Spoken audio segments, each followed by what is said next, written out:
Hello everyone, welcome back to my channel commerce enlightenment.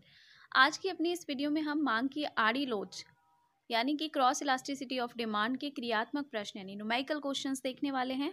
आपको आपकी screen पे दिख रहा है क्वेश्चन नंबर 1।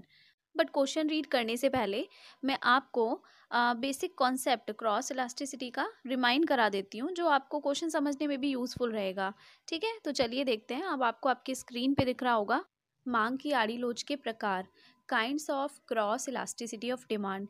वैसे ये टॉपिक हम जब हमने मांग की लोच के प्रकार समझे थे तो वहाँ पे मैंने डिटेल में आपको डिस्कस किया था, बट यहाँ पे आपको जस्ट रिमाइंड कराने के लिए मैं थोड़ा सा एक्सप्लेन कर दूंगी। पहला पॉइंट है आपका पूरक वस्तुओं की मांग की आड़ी लोच।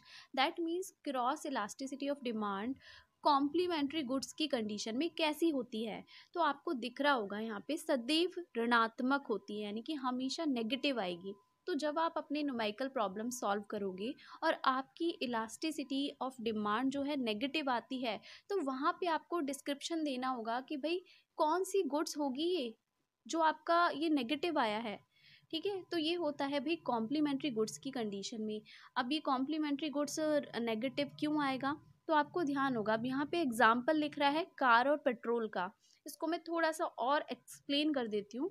मान लो कार का प्राइस सडनली डाउन हो गया, प्राइस कम हुआ और मार्केट में उसकी डिमांड बढ़ गई, लोगों ने कार खरीदना शुरू कर दिया। अब कार पानी से तो नहीं चलेगी, पेट्रोल से चलती है ना। कार लोगों ने खरीद ली, अब वो चलाएंगे उसे पेट्रोल से। तो कार की तो प्राइस कम हुआ, लेकिन पेट्रोल का डिमांड बढ़ गया। क्यों? सब लोगों ने कार ले लिया, कार ले लिया तो पेट्रोल से चलेगा, पेट्रोल की बिक्री बढ़ गई, है कि नहीं। तो प्राइस कार का डाउन हुआ तो वहाँ पे आपका नेगेटिव नीचे आ रहा है आपका प्राइस, एंड क्वांटिटी किसकी बढ़ गई भाई? पेट्रोल की बढ़ गई।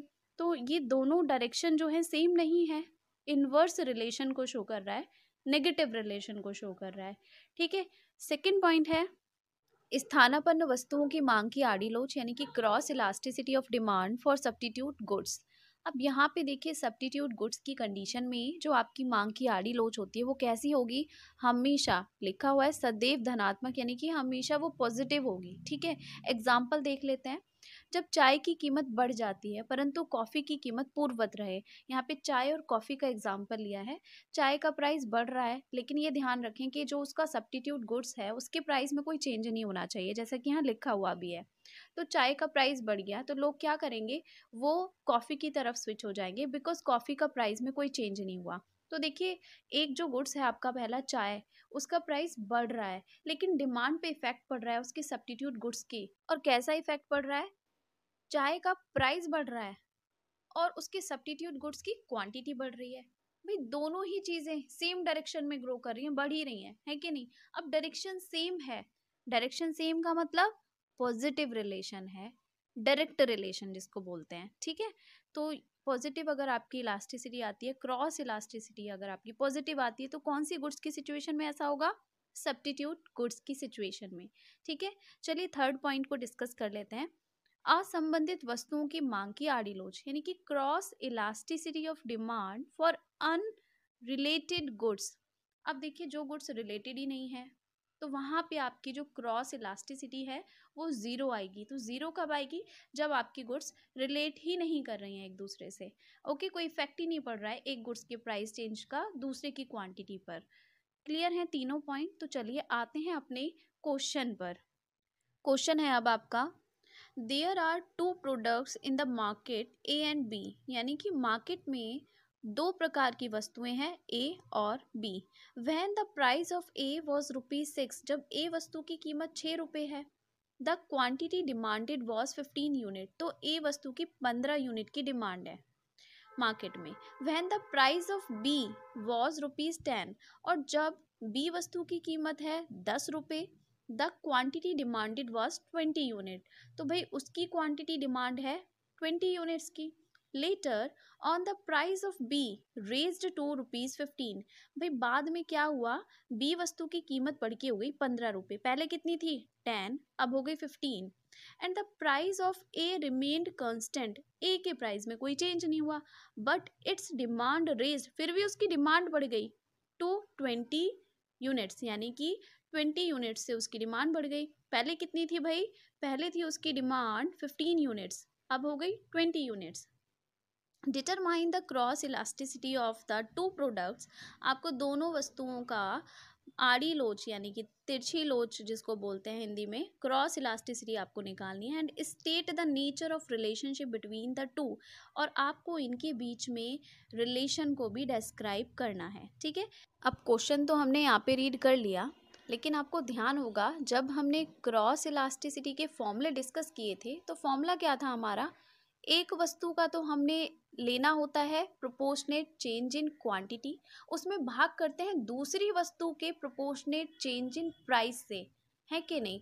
तो अब हमें यहाँ पे ये देखना होगा कि किस वस्तु का तो हमें क्वांटिटी लेना है और किस वस्तु का हमें प्राइस लेना पड़ेगा फॉर्मूले में रखने के लिए। ठीक है, तो आपने जब अब यहाँ पे अभी हमने पढ़ा था तो एक बात यहाँ बीच में आया था कि price of A remained constant, यानी कि ए के प्राइस में कोई चेंज नहीं हुआ। तो कोई चेंज नहीं हुआ तो ए का प्राइस तो P1 तो हमें पता है, P2 तो पता ही नहीं है, तो ए का हम प्राइस नहीं ले सकते यहाँ पे। तो प्राइस हम लेंगे भाई बी वस्तु का और क्वांटिटी लेना पड़ेगा हमें ए वस्तु का। ठीक है, आई होप आपको क्लियर है। तो चलिए इसका सॉल्यूशन और देख लेते हैं। अब देखिए जो क्वेश्चन अभी हमने इंग्लिश में रीड किया था वही यहाँ पे हिंदी में लिखा गया है। अब इसका सॉल्यूशन देख लेते हैं। अब सॉल्यूशन में देखिए क्वांटिटी तो हमें लेना होगा ए वस्तु का, तो Q1 ए वस्तु का है 15 यूनिट, Q2 है ए वस्तु का बढ़ के हो गया 20 यूनिट। प्राइस लेंगे हम बी वस्तु का, पहले 10 रुपीज़ था, P2 बी वस्तु का हो गया बढ़ के 15 रुपीज़। ठीक है, फॉर्मूले में हम यहाँ पे पुट कर देंगे, फॉर्मूला आपको दिख रहा है, वैल्यू रख दिया। अब यहाँ पे आपका जो डिवाइड हो रखा है, इस भाग के साइन को अगर आप गुणा में कन्वर्ट करते हो तो आपका अंश हर में चेंज हो जाएगा और हर अंश में, यानी कि हम इस पोर्शन को पलट देंगे। तो यहाँ पे ये चेंज होने के बाद में आप इसको सॉल्व कर दीजिएगा, नेगेटिव से नेगेटिव चार्ज कट जाएगा ऊपर नीचे 5 से 5 के साथ में, एंड देन इसको सॉल्व करेंगे तो आ रहा है पॉजिटिव 0.67। ठीक है, इसी का ही अब देखो यहाँ पर मैंने आपको बोला था ये जो सॉल्यूशन होते हैं दो मेथड से आप कर सकते हो। एक आपने परसेंटेज मेथड, उससे हमने कर लिया, एक होता है ऑल्टरनेटिव फॉर्मूला, तो उससे भी इसको दोनों को कंपैरिजन कर लेते हैं। अब आपको दिख रहा होगा यही सेम क्वेश्चन ऑल्टरनेटिव फॉर्मूला जिसको आर्ट्स मेथड भी कहते हैं उससे सॉल्व किया गया है। तो यहाँ पे आपका आंसर आ रखा है पॉजिटिव 0.7। दोनों मेथड से थोड़ा बहुत चेंज आएगा आंसर, कोई दिक्कत वाली बात नहीं है, लेकिन ध्यान दीजिए आपका दोनों ही कैसी आई है इलास्टिसिटी, क्रॉस इलास्टिसिटी पॉजिटिव आई है। और पॉजिटिव किस कंडीशन में होती है, अभी हमने कंडीशन डिस्कस की थी, कब होती है भाई, कैसी गुड्स की सिचुएशन में, सब्स्टिट्यूट गुड्स की सिचुएशन में, जिसको हिंदी में स्थानापन्न वस्तुएं बोलते हैं। तो आपको डिस्क्राइब कर देना है कि दोनों वस्तुओं के बीच में धनात्मक आड़ी लोच है और क्यों है, अतः ये दोनों वस्तुएं एक दूसरे की स्थानापन्न होंगी। ठीक है, चलिए अब एक और क्वेश्चन देख लेते हैं।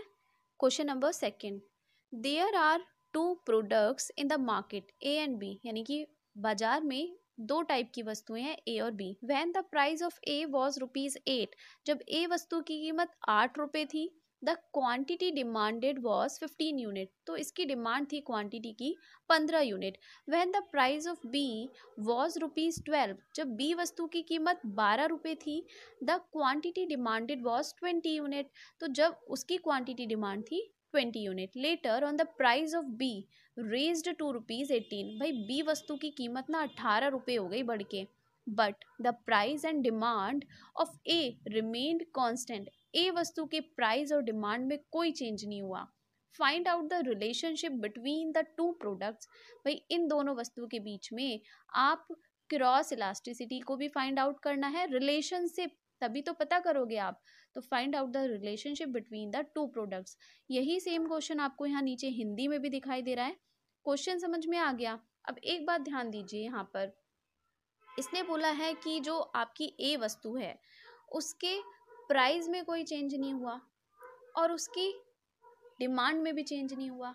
तो भाई ए वस्तु का प्राइस में चेंज नहीं हुआ तो प्राइस नहीं ले सकते, बट डिमांड में चेंज नहीं हुआ तो क्या डिमांड भी नहीं लेंगे। अब हमें कौन सी वस्तु का डिमांड लेना है, कौन सी वस्तु का प्राइस लेना है। तो भाई आप प्राइस आपको क्लियर पता है, ऊपर बोल रहा था कि बी वस्तु का प्राइस पहले 12 था और बढ़ के 18 हो गया, तो उसकी तो दोनों चीज़ें पता है ना। तो आप प्राइस लोगे बी वस्तु का और क्वांटिटी आप ए वस्तु की रहने दोगे। तो चलिए इसका सॉल्यूशन देखते हैं। अब आपको सॉल्यूशन दिख रहा है, तो देखिए यहाँ पे Q1 ए का लिया जो पहले 15 यूनिट था, Q2 ए का ही लोगे और उसमें कोई चेंज नहीं था तो 15 यूनिट ही रहा। लेकिन प्राइस बी का P1 है 12 और प्राइस P2 बी का है आपका ₹18। सारी चीज़ें हमें मिल गई, फॉर्मूले में हमने पुट किया और आप देख रहे हो यहाँ पे आपका जो इलास्टिसिटी है, क्रॉस इलास्टिसिटी है, कितना आ रहा है? 0। ऑल्टरनेटिव फॉर्मूले से भी इसको ट्राई करते हैं। तो यहाँ पे नीचे सॉल्व कर रखा है, आर्स मेथड भी इसको बोलते हैं, एवरेज मेथड भी इसको बोलते हैं। तो यहाँ पे देखिए इससे भी आपका आंसर क्या आ रहा है? 0। दैट मीन्स शून्य। तो इसका क्या मतलब है भाई? दोनों वस्तुओं में कोई रिलेशन ही नहीं होगा, इसीलिए प्राइस चेंज का दूसरी वस्तु पे कोई इफेक्ट ही नहीं पड़ा। तो बस यही आपको डिस्क्राइब कर देना है। इलास्टिसिटी जो है, क्रॉस इलास्टिसिटी का मान 0 है, अतः दोनों वस्तुओं के बीच में कोई संबंध नहीं है, दोनों वस्तुएं स्वतंत्र होंगी। ओके, आई होप अब आपको क्रॉस इलास्टिसिटी के क्वेश्चन कैसे करने हैं वो क्लियर है। तो आपको आपकी स्क्रीन पे जो क्वेश्चन अब दिखाई दे रहे हैं ये आपको खुद से ट्राई करने हैं और मुझे कमेंट करके ज़रूर बताइएगा कि आपके आंसर्स मैच हुए या नहीं। और वीडियो थोड़ा सा भी अगर आपको यूज़फुल रहा है तो like and share it. And thank you for watching this video. मिलते हैं नेक्स्ट वीडियो में। Bye bye.